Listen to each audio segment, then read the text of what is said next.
有时同学覆盖大地，有个女孩孤苦无依，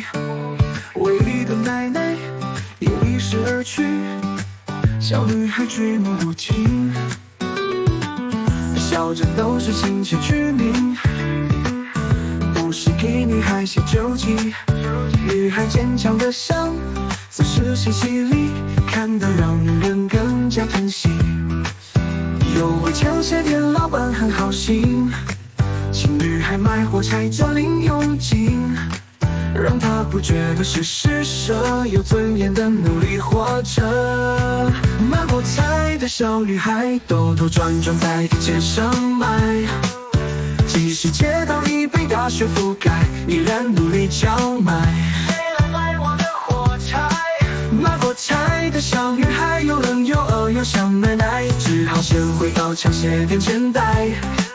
就换了一根火柴。全镇的人都见到她奶奶。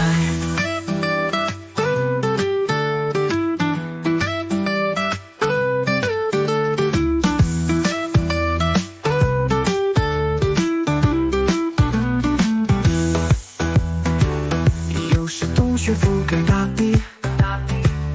有个女孩孤苦无依，唯一的奶奶也离世而去，小女孩举目无亲，小镇都是亲切居民，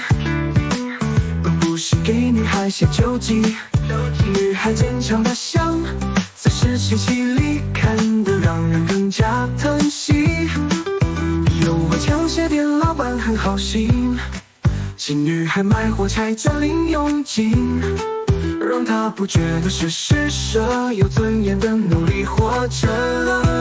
卖火柴的小女孩兜兜转转在地街上卖，即使街道已被大雪覆盖，依然努力叫卖。卖我的火柴，卖火柴的小女孩又冷又饿又想奶奶，只好先回到枪械店前台。